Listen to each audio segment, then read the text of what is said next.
Olá a todos que nos ouvem. Antes de mais nada, um recado breve, né? Os nossos endereços no Facebook e na rede de computadores aparecem na descrição do vídeo.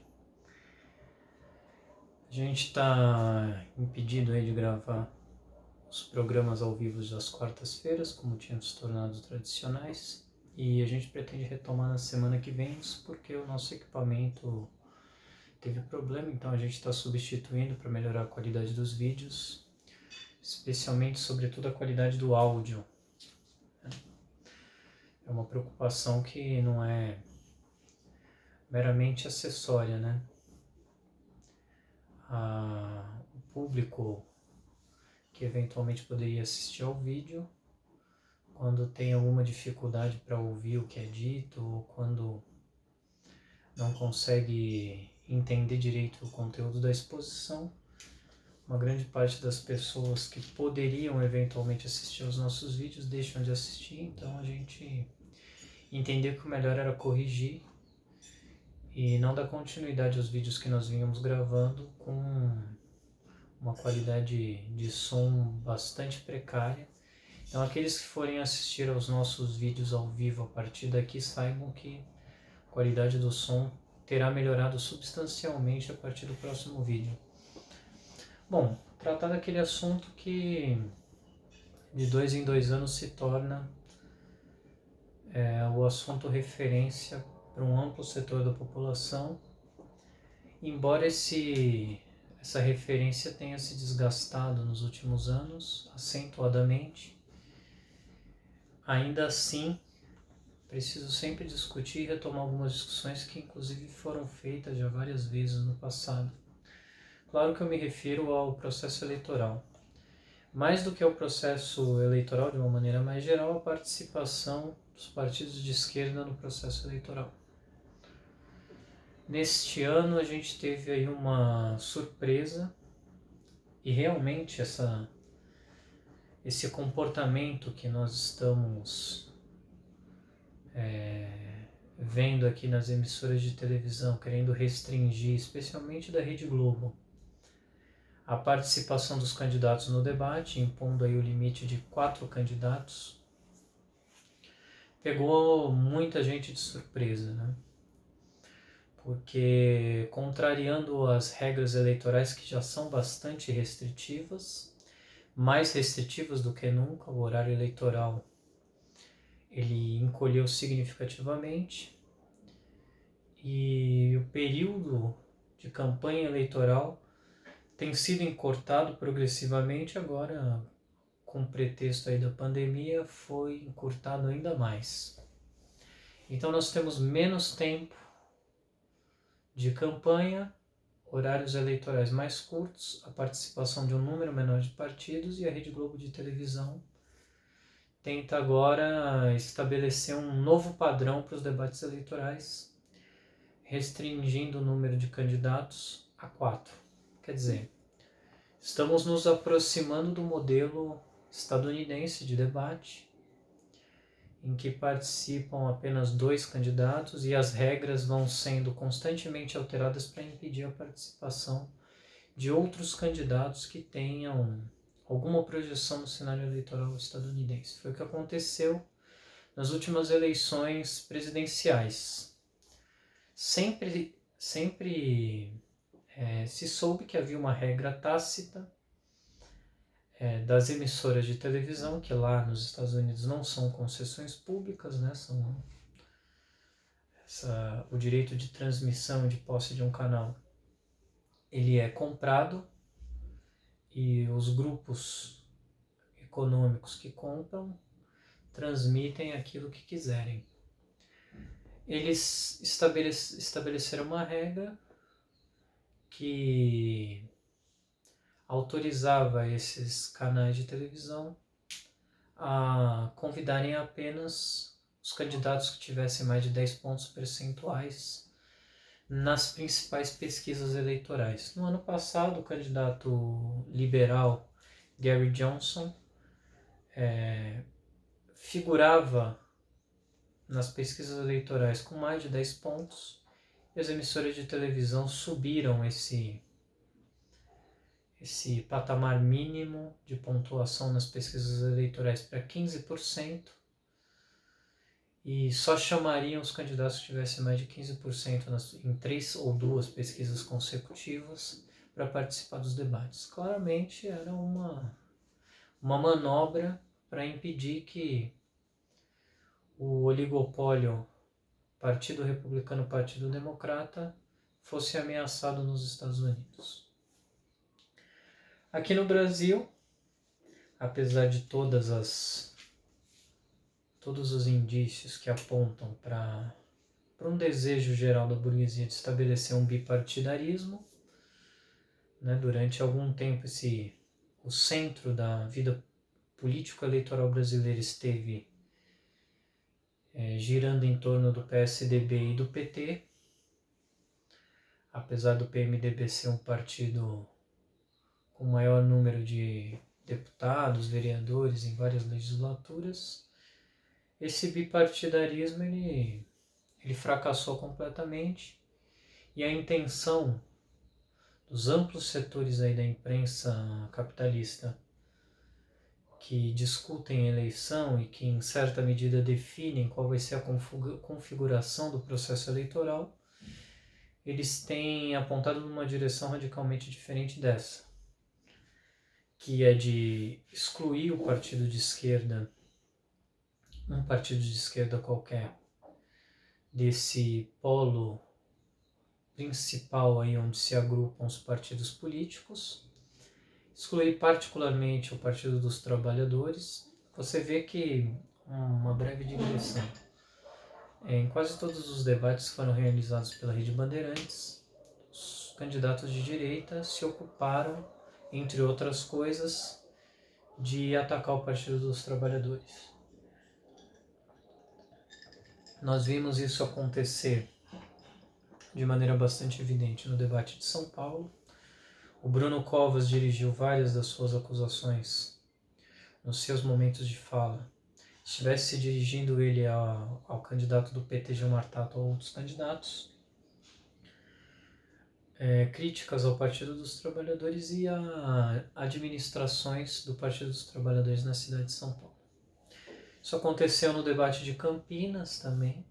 O candidato do Partido dos Trabalhadores lá em Campinas, o candidato do Partido dos Trabalhadores está coligado com o PSOL, que indicou a candidata a vice-prefeita na chapa. Então Pedro Tourinho e Eliane estão concorrendo juntos em Campinas, a prefeitura da cidade. Eles foram duramente atacados também pelos seus adversários. Isso se repetiu como regra nas principais capitais do país. O Partido dos Trabalhadores é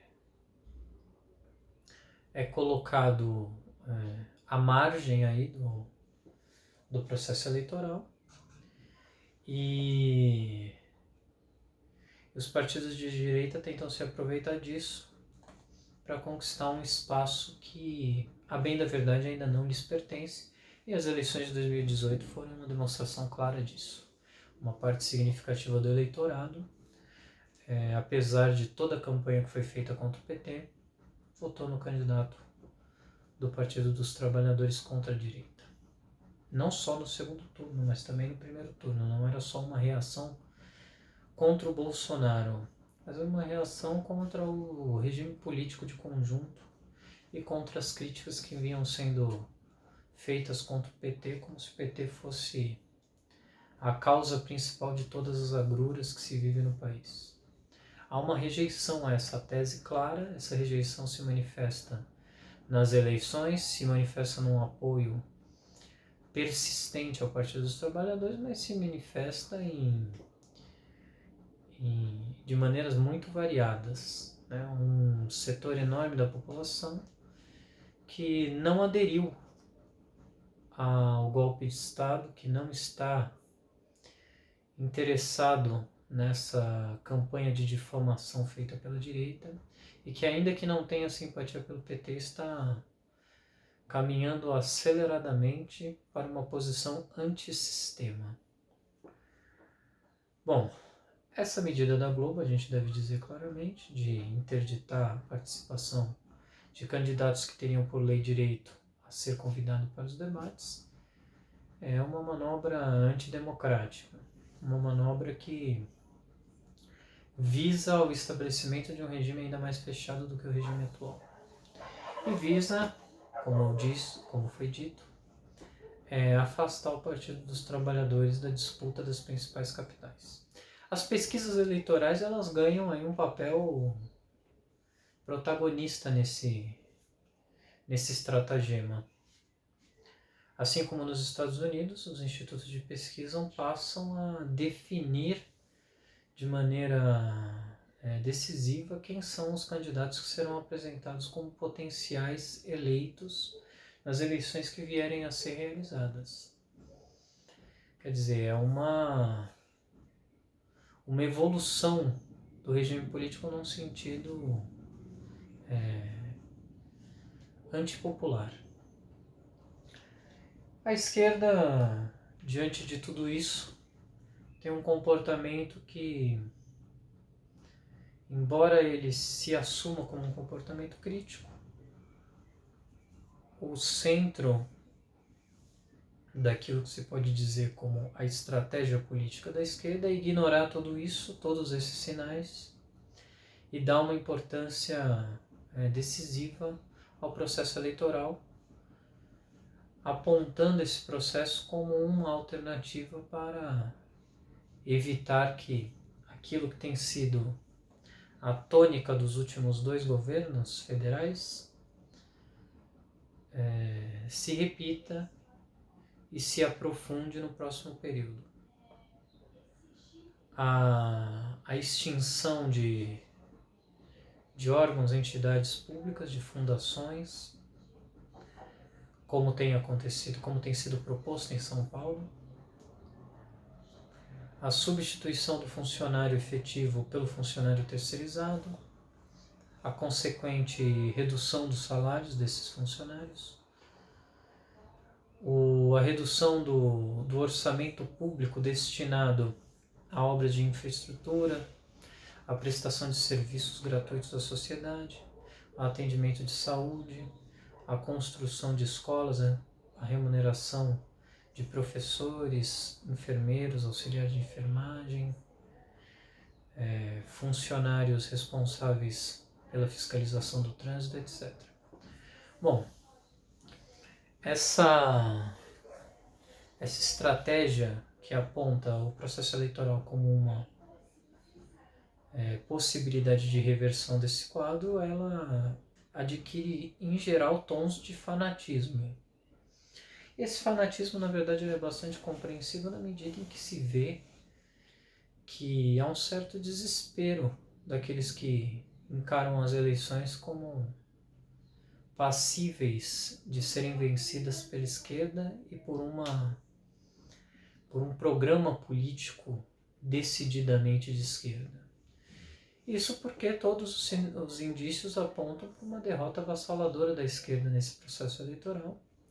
E o histórico recente de eleições nos dá um panorama que não nos permite ser otimistas.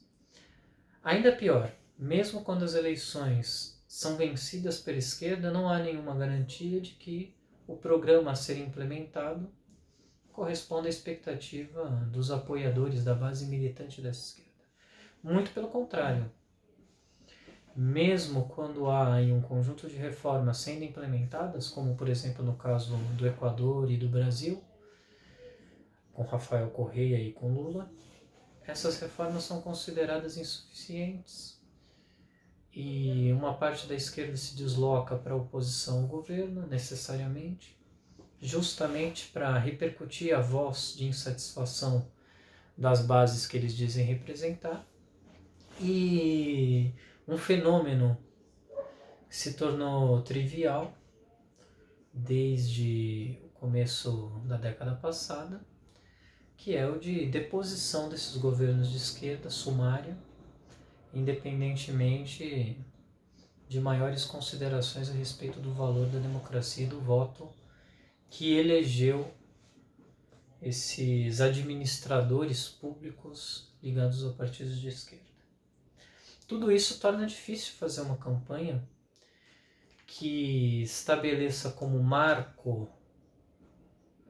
principal da atividade política da população, do conjunto dos insatisfeitos com a política econômica que tem sido adotada para as eleições.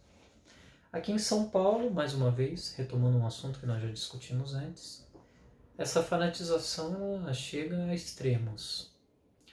Isso porque nós temos diante de nós um candidato, Guilherme Boulos, que, embora seja um representante da esquerda, ele conta com a simpatia de elementos muito suspeitos e que se tornam cada vez mais exaltados contra aqueles que criam objeções a caracterizar a candidatura Boulos como uma candidatura de esquerda. Vimos nesta semana uma declaração que realmente chamou a atenção de todo mundo que acompanha a vida política e eleitoral do país, que foi a manifestação da jornalista Vera Magalhães, uma das principais articuladoras na imprensa do golpe de Estado e da eleição do Bolsonaro, embora ela mesma tenha ligações profundas com o PSDB, mas a campanha que ela fez contra o PT durante todo o processo de destituição da Dilma Rousseff, de prisão e condenação do presidente Lula em primeira e segunda instâncias, etc., foi um marco aí da campanha da direita golpista. O seu apoio à Operação Lava Jato, ao juiz Sérgio Moro, o seu apoio a Bolsonaro, a política econômica que ele defende, etc. Ela fez uma declaração de que o Guilherme Boulos é uma esquerda, em outras palavras, aceitável, que a direita pode digerir, que reduz a polarização política e que afasta do cenário eleitoral o Partido dos Trabalhadores. Essa declaração, que não é um fato isolado, ela serve para muita gente como um alerta de que realmente há alguma coisa de errado com a candidatura Boulos, embora muita gente não consiga identificar o que seja. Guilherme Boulos participou de uma entrevista com José Luiz da Atena, em que se repetiu o padrão de comportamento que a imprensa mais direitista tem tido com o candidato do PSOL. Quer dizer, troca de afagos. O Boulos não fez nenhum movimento crítico em relação ao Datena, que é um dos grandes promotores da repressão policial, do assassinato da população pobre, que, segundo Boulos, é a base da sua candidatura.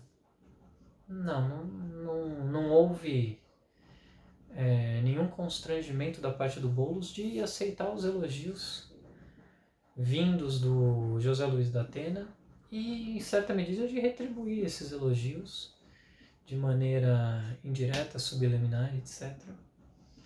Como se houvesse algo de comum entre a política do Boulos e aquilo que o Datena defende. Quer dizer, há algo de comum. A retórica a respeito da corrupção, da necessidade de combater a corrupção, que é uma retórica que tem servido aos fins que a direita se propôs. Que a direita se propôs alcançar. Bom, fora isso, fora a promessa de combater as máfias que controlam o processo licitatório em São Paulo, segundo dizem, a campanha do Boulos se parametriza pelo que foi a administração Luiz Erundina. E a administração Luiz Erundina também é um exemplo para a burguesia. A Luiz Erundina, assim como o Boulos hoje é elogiado pela direita, ela era elogiada pela direita também, como se ela fosse um elemento, como se diz, preparado e capaz de administrar a máquina pública dentro de um partido que não merecia tê-la como sua afiliada. Quer dizer, a Luiz Erundina ela era tão bem vista pela direita, que foi chamada para o ministério, embora depois ela tenha sofrido a sabotagem de outros ministros de direita, o ministério do Itamar Franco. Ela participou do governo do Itamar Franco e foi expulsa do Partido dos Trabalhadores por isso. O Guilherme Boulos ele segue o mesmo caminho. Uma coisa, retomando. A administração Luiz Erundina é uma administração que conseguiu alcançar aquele que hoje em dia é o principal objetivo da burguesia. Conter as despesas do Estado. Guardar dinheiro em caixa. Quando o Guilherme Boulos diz que a prefeitura tem 17 milhões de reais em caixa e não usa esse dinheiro para atender às necessidades da população, ele se esquece que a Luiz Erundina fez exatamente a mesma coisa quando foi prefeita e apresenta a gestão da Luiz Erundina como um exemplo de revolução. Quem vive em São Paulo sabe que não há revolução nenhuma. Quer dizer, ou então a revolução ganhou uma nova conotação, merece ser interpretada com um significado diferente daquele que normalmente ela tem. Quer dizer, a banalização do uso da palavra revolução, que é usada em comerciais de shampoo, a campanha política de candidatos que são mais do mesmo que a gente sempre tem visto. Quer dizer, se o Boulos é a esperança de alguma coisa, significa dizer que não há esperança nenhuma. Nem para o povo, nem de nenhuma transformação radical que possa ser feita, e nem qualquer coisa do gênero. Em geral, esse debate é extrapolado para além das condições objetivas do momento. Quando se procura dizer que aqueles que rejeitam a candidatura Boulos rejeitariam também a atuação da esquerda comprometida com mudanças radicais no processo eleitoral e, mais do que isso, e iniciativas que visem alcançar uma parcela ampla da população e conquistar essa parcela para as ideias de mudança que são defendidas pela esquerda. Isso é radicalmente errado, quando não cínico.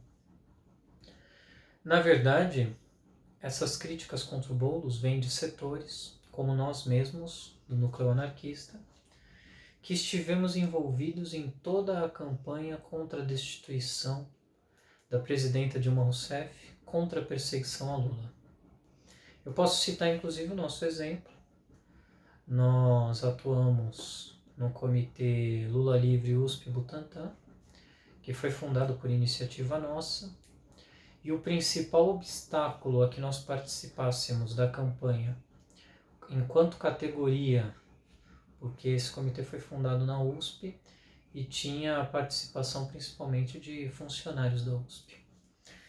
O principal obstáculo a que nós aderíssemos enquanto categoria à campanha contra a prisão do Lula foram os militantes do PSOL, que se opunham terminantemente a que nós fizéssemos uma campanha contra a prisão arbitrária do Lula e diziam que isso atrapalharia a campanha que eles fazem em favor dos candidatos que eles lançam pelo partido. Quer dizer, qualquer ideia de frente única contra a direita se desvanece quando a gente retoma aquela que foi a tônica da atuação do PSOL com uma estreiteza de pensamento inacreditável, né? Na verdade, pensando que nós estávamos vivendo um período de normalidade democrática, que a prisão do Lula não teria nenhum impacto político nem sobre o conjunto dos trabalhadores, nem sobre a esquerda de maneira geral, e defendendo suas candidaturas, como se existissem essas tais candidaturas. Nós vemos que o Boulos teve, talvez, aquela que terá sido a pior votação da história do PSOL numa eleição presidencial. Para além disso, o pessoal se recusou a abrir mão da candidatura do Boulos, em favor de uma candidatura que fosse a expressão de um movimento contra o golpe de Estado que foi perpetrado contra o PT.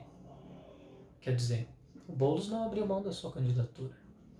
Ele concorreu nas eleições e nem sequer usou esse palanque que as eleições lhe deram para fazer uma campanha incisiva contra as manobras que estavam sendo articuladas pela Operação Lava Jato, etc. É compreensível. Um setor muito importante do Partido Socialismo e Liberdade sempre foi favorável à Operação Lava Jato. Veja-se que a candidata à presidência da República pelo partido, que concorreu nas eleições anteriores a essa última, a Luciana Genro, deu declarações de que a Operação Lava Jato era uma campanha contra a corrupção que merecia ser apoiada pela esquerda. Bom, não adianta tentar recontar a história de maneira a apagar os erros que foram cometidos no passado. Porque aqui não se trata meramente de um erro de avaliação. Se trata de caracterizar corretamente um partido político. Um setor do movimento popular, embora seja um tanto quanto questionável dizer que o PSOL é um partido popular, porque o PSOL é um partido que se estabeleceu aí nos bairros de classe média de São Paulo e do Rio de Janeiro. Mas, ainda assim, a caracterização de partido que atua no movimento popular com interesses que a gente tem que questionar se são interesses realmente relacionados à luta do movimento popular. Veja que uma das bandeiras principais do PSOL, quando se separou do PT, era que não deveria haver acordos profundos com a burguesia, e o PSOL foi o partido que embarcou de maneira mais clara na frente ampla com o PSDB, com democratas, etc. Quando se cogitava aí o início de uma campanha de massas pela saída do Bolsonaro. Essa campanha foi organizada na rua por aqueles que hoje lançam dúvidas sobre o Boulos. Quer dizer, não foi por setores que não estavam se mobilizando e nem por setores que queriam dividir os trabalhadores, não. Eram justamente os setores que queriam unificar a luta dos trabalhadores da esquerda em torno de uma pauta única, a retirada de Bolsonaro do poder. Nesse mesmo momento, o Boulos manobrava para impedir que a esquerda e a direita se confrontassem na Avenida Paulista, aqui em São Paulo, esvaziando os atos de rua, e se congraçava com Davi Alcolumbre, Michel Temer, Fernando Henrique Cardoso, em eventos promovidos por essa tal frente ampla que era patrocinada pela Folha de São Paulo e pela Rede Globo de televisão. Então nós temos essas dificuldades que são próprias de uma esquerda que persegue objetivos distintos, quando não radicalmente opostos. Como unificá-la? Nós chamamos novamente a unidade todos aqueles que entendem que o governo Bolsonaro é responsável por centenas de milhares de mortes que poderiam ter sido evitadas.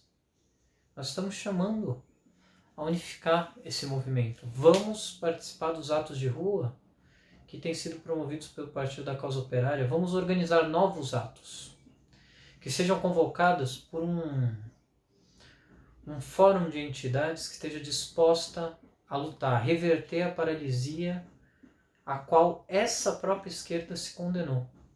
E veja como eram hipócritas os argumentos usados.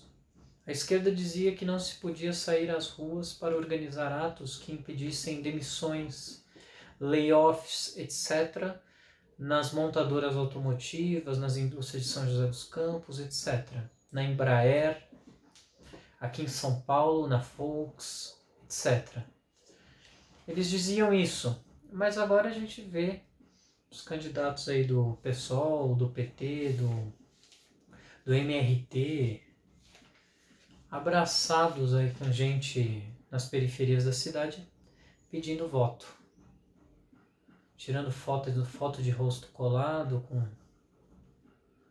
moradores de bairros pobres, etc. Tudo para conseguir um cargo público, mas a campanha contra o Bolsonaro, nada.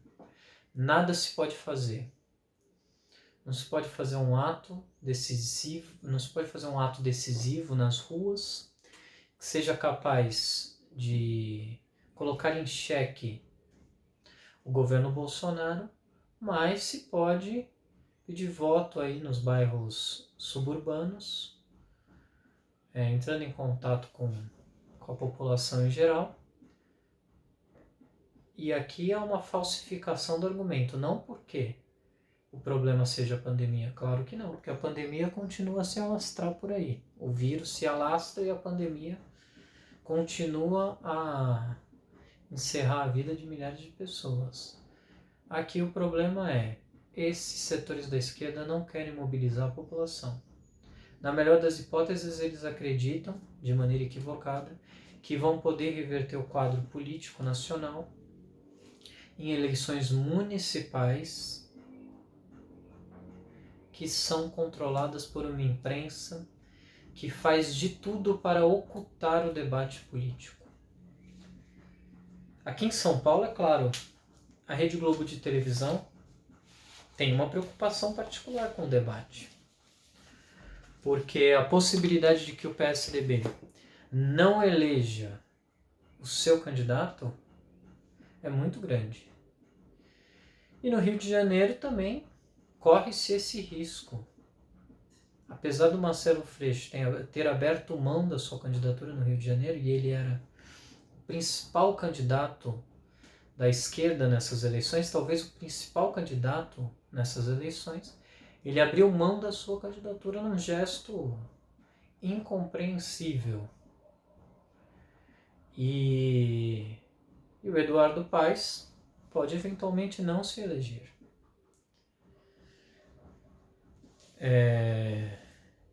E o controle do estado do Rio de Janeiro é muito importante para a Rede Globo.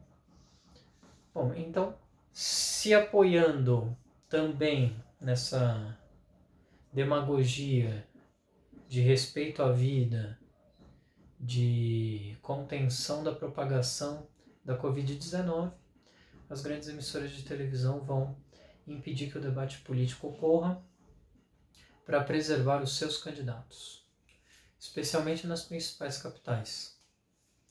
E o que a esquerda vai fazer em relação a isso? Nós vimos nos Estados Unidos, do lado de fora do estúdio onde se realizou o primeiro debate, organizado pela CNN, que o Howard Hawkins, candidato do Partido Verde, o Partido Verde nos Estados Unidos é um partido de centro-esquerda, um partido mais à esquerda, né, considerando aí um quadro político muito diferente do nosso. Eles organizaram pelo menos um protesto de rua, incitaram os seus apoiadores a questionarem a legitimidade do processo eleitoral, etc. Um questionamento que se justifica não só pela não participação do Howard Hawkins nos debates, mas principalmente pelo fato do Bernie Sanders ter perdido uma prévia dentro do Partido Democrata, que a direita só ganhou porque juntou todos os seus candidatos praticamente contra o Bernie Sanders. Quer dizer, os candidatos da direita reuniram-se todos para conseguir ter mais votos e delegados do que o Bernie Sanders. Uma fraude eleitoral. E tudo isso às custas de trocas de favores de cargo, envio de verbas, compromissos públicos ou ocultos assumidos pela direção do Partido Democrata e pelos coordenadores da campanha Joe Biden. Isso tudo aconteceu aí à luz do dia e não há dentro do Partido Democrata uma reação contra isso. Quem promoveu a reação foi um candidato marginal que não tem nem um décimo da projeção do Bernie Sanders e que foi obrigado a reagir, enquanto o próprio Bernie Sanders poderia encabeçar um movimento muito mais amplo, não o faz. Quer dizer, um movimento que inclusive já tinha sido iniciado muito antes disso, porque a população negra dos Estados Unidos se rebelou por várias oportunidades. O desemprego nos Estados Unidos é muito grande, muito maior inclusive do que o que as pesquisas oficiais apontam. E há uma insatisfação crescente, há um crescimento de grupos de extrema direita e de extrema esquerda nos principais polos econômicos dos Estados Unidos, e a esquerda lá não faz nada para se colocar ao lado desse movimento, a exemplo daquilo que acontece como regra geral em todo o mundo e também no Brasil. Bom, esse debate precisa ser feito, precisa ser aprofundado, embora seja bom separar as duas questões. A questão pontual de algumas candidaturas que são apresentadas como candidaturas esquerdas, inclusive radicais da esquerda, e que não o são, como é o caso do Boulos aqui em São Paulo.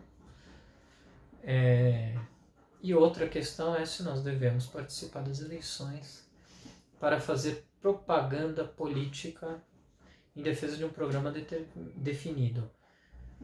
Eu particularmente acho que nós estamos carentes de um programa, como se diz, de espaços para debater o programa da esquerda. Mas mais do que isso, mesmo quando esses espaços são abertos, aqueles que têm acesso a ele não se preocupam em debater esse programa. Sendo assim, a participação nas eleições não cumpre nenhum propósito positivo.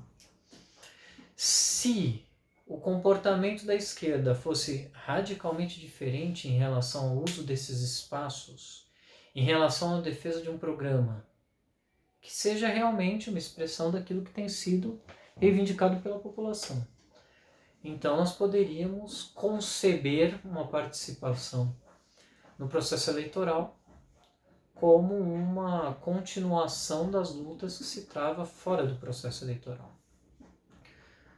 Por exemplo, há uma campanha se articulando desde 2018 de rejeição à interferência política dos militares e, em especial depois da eleição de Bolsonaro, ao loteamento de empresas públicas paramilitares. Bom, essa campanha não tem reflexo no processo eleitoral. Não há quem se manifeste sobre esse que é um dos fatores decisivos da política nacional. Os militares ameaçam o regime político constantemente e impõem, por meio dessa ameaça, a sua participação cada vez mais dilatada no aparelho de Estado. Outra campanha, a campanha contra a extinção de cargos e empregos públicos e de órgãos públicos, inclusive superavitários, na cidade de São Paulo, no estado de São Paulo, e que não tem merecido nenhum destaque na campanha eleitoral. Quer dizer, a Fundação Oncocentro, a Farmácia Chopin de Tavares, a Fundação Parque Zoológico, etc., podem ser fechadas e isso não merece nenhum destaque na campanha eleitoral dos partidos de esquerda. Bom, o Plano Diretor Estratégico de São Paulo, que será revisado em 2021, não atingiu nem parcialmente, nem da maneira mais miserável as metas que ele pretendia cumprir até 2029, e agora em 2021, a julgar pelo panorama eleitoral, ele será eviscerado, será transformado em algo muito diferente do que ele era em 2014, quando foi elaborado. Qual é o destaque que se dá à necessidade de fazer com que se cumpram aqueles objetivos que são definidos no capítulo 1º da Lei 16.050? Nenhum. Não há nenhum espaço. quer dizer, o uso socialmente justo, ecologicamente equilibrado e diversificado do território da cidade de São Paulo, não é realmente uma preocupação. Quer dizer, o orçamento cada vez mais enxuto. Os que gerirão esse orçamento sabem de antemão que qualquer descumprimento das regras que foram previamente estabelecidas a respeito da necessidade de conter despesas, esses candidatos